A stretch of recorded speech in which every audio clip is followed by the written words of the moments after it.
Hey astrology lovers, I'm your astrologer, Julia Mihas with Luna, and I'm going to tell you what's in the stars for this cosmically charged October.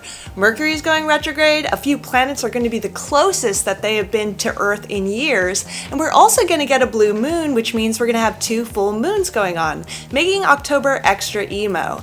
Now I'm making short but sweet horoscope videos every month, so subscribe below if you want to get the latest cosmic news. Now October starts with a bang, as there's a full moon in Aries on the 1st of this month. And this is going to be an emotionally feisty moon, as people everywhere are going to have to work on negotiation within their relationships. Now the effects of a lunation is going to last for about 2 weeks, which then takes us to the new moon in Libra on October 16th.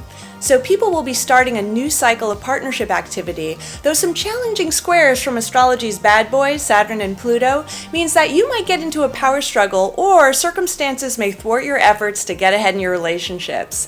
Then the last full moon in Taurus is going to be on Halloween, with Uranus, the planet of sudden incidents, smack dab on it. So this is also going to be a day when Uranus is closest to the Earth, which is going to really magnify its influence. So all I can say is expect the unexpected on Halloween. And everyone is probably going to be eating themselves sick because it's Taurus after all. On October 13th, Mars will be closest it has been to Earth in 2 years. Now this influence can mess with blood pressure, infections, inflammation, pimples, and accidents. So please take care of your health around then. Then the moon is going to go void of course for almost 24 hours from 3 p.m. Pacific Standard Time on October 24th to the 25th. Now usually the moon only goes void of course for a few hours at a time, so this is a fuck ton. So don't start anything new during those days because nothing ever results in whatever gets started.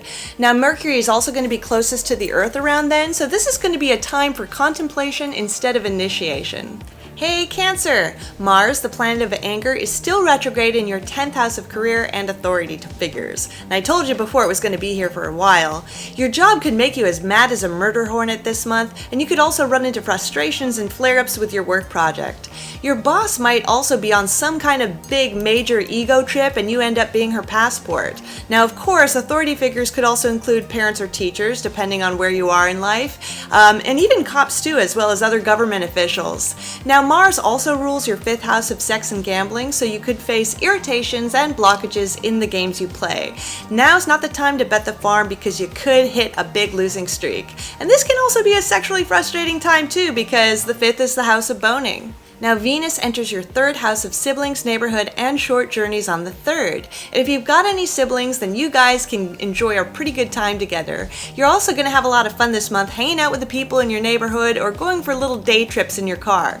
This is the month to plan a picnic in the park or meet up with friends at an outdoor bar. So Mercury, the trickster planet, is going retrograde in your 5th house of games, fun, and children. You could have more miscommunications with your kiddos, and they might be a little prone to fibbing to you. Those brats. You may also have to rethink some creative project of yours or redo an entire gaming strategy. Mercury also rules your 9th and 3rd, so there could be mistakes in your documents, contracts, letters, emails, and texts, which might need a little bit of ironing out later. This is the type of transit where autocorrect may end up verbally sabotaging you. Thanks for watching. I'm putting out astrology videos all the time, so if you want to hear me talk about anything special, please leave a comment below. Ciao for now!